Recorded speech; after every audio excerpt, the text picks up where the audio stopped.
ഓം ശ്രീ മഹാഗണപതിയൈ നമഃ.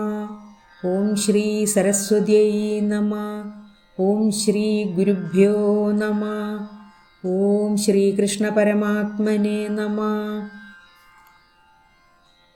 ഇന്ന് നമുക്ക് നാരായണീയം ദശകം 6 മൂന്നാമത്തെ ശ്ലോകം പഠിക്കാം. നമുക്ക് ശ്ലോകം ചൊല്ലാം.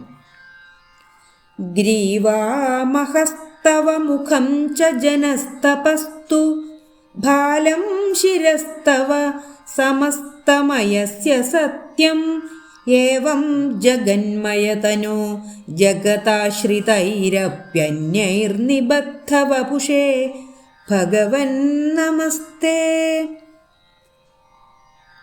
കഴിഞ്ഞ ശ്ലോകത്തിൽ ഭഗവാന്റെ മാറിടം സ്വർഗലോകമാകുന്നു എന്നതുവരെയാണ് പറഞ്ഞത്. ഈ ശ്ലോകത്തിൽ സ്വർഗലോകത്തിന് മുകളിലേക്കുള്ള ലോകങ്ങൾ വിരാട് സ്വരൂപൻ്റെ ഏതൊക്കെ അവയവങ്ങൾ ആയിരിക്കുന്നു എന്നതിനെ പറ്റിയാണ് പറയുന്നത്. നമുക്ക് ശ്ലോകത്തിൻ്റെ അർത്ഥം നോക്കാം.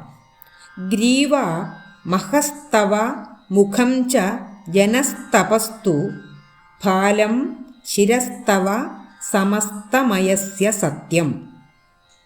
ഗ്രീവ കഴുത്ത്, മഹസ്തവ മഹഹ മഹർലോകം, തവ അങ്ങയുടെ, തവ ഗ്രീവ അങ്ങയുടെ കഴുത്ത്, മഹഹ മഹർലോകം ആകുന്നു.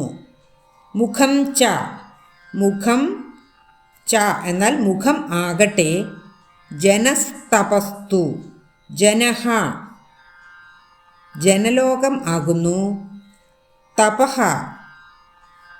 തപോലോകം തു ആകട്ടെ, തപസ്തു തപഹ തു തപോലോകം ആകട്ടെ, ഭാലം നെറ്റിത്തടം ആകുന്നു അങ്ങയുടെ. ശിരസ്തവ ശിരഹ തവ തവ ശിരഹ തവ അങ്ങയുടെ ശിരഹ ശിരസ് ആകട്ടെ, സമസ്തമയസ്യ സത്യം സമസ്ത എല്ലാ മയസ്യ സമസ്തമയസ്യ എല്ലാ ലോകങ്ങളുമായ സത്യം സത്യലോകവും ആകുന്നു. ഭഗവാനെ അങ്ങയുടെ കഴുത്ത് മഹർലോകം ആകുന്നു, അങ്ങയുടെ മനോഹരമായ മുഖം ആകട്ടെ ജനലോകവും ആകുന്നു. ജനലോകം എന്നാൽ ബ്രഹ്മാവിൻ്റെ പുത്രന്മാർ വസിക്കുന്ന സ്ഥലത്തെയാണ് ജനലോകം എന്ന് പറയുന്നത്. അങ്ങയുടെ മുഖം ജനലോകവും ആകുന്നു.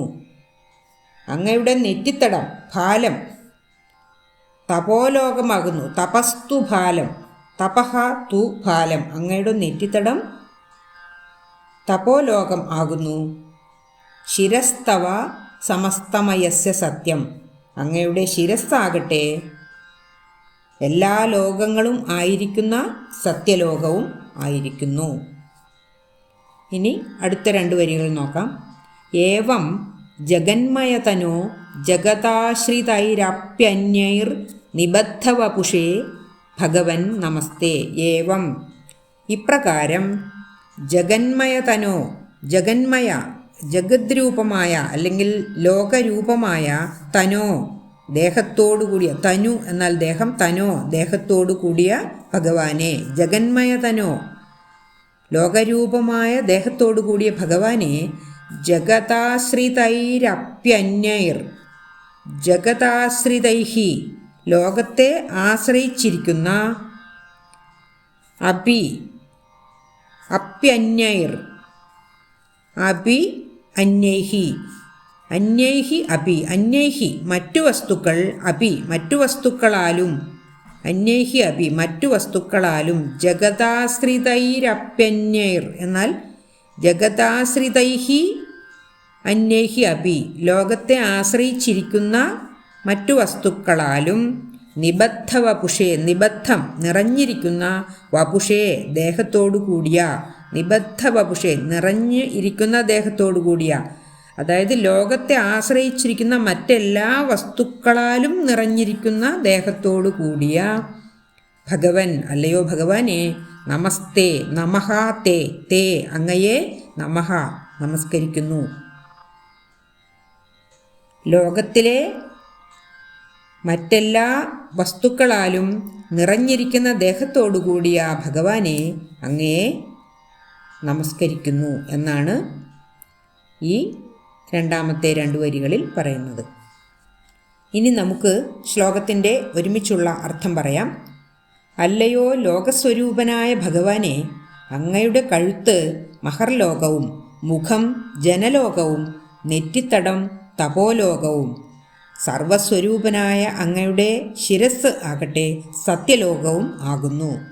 ഹേ ജഗന്മയ ശരീരിയായ ഭഗവാനെ, ഇപ്രകാരം ലോകത്തിലുള്ള മറ്റു സകല വസ്തുക്കളാലും നിറഞ്ഞിരിക്കുന്ന ശരീരത്തോടു കൂടിയ അങ്ങയെ ഞാൻ നമസ്കരിക്കുന്നു എന്നാണ് ഈ ശ്ലോകത്തിൽ മേൽപ്പത്തൂർ ഭഗവാനോട് പറയുന്നത്.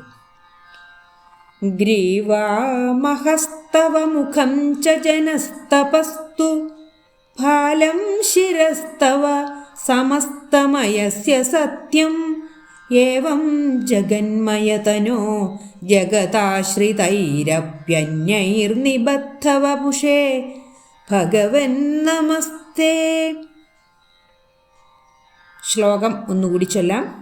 ഗ്രീവാമഹസ്തവ മുഖം ച ജനസ്തപസ്തു ഫാലം ശിരസ്തവ സമസ്തമയസ്യ സത്യം ഏവം ജഗന്മയതനോ ജഗതാശ്രിതൈരപ്യന്യൈർനിബദ്ധവപുഷേ ഭഗവൻ നമസ്തേ. 4ാമത്തെ ശ്ലോകവും അതിൻ്റെ അർത്ഥവും അടുത്ത വീഡിയോയിൽ ചെയ്യാം.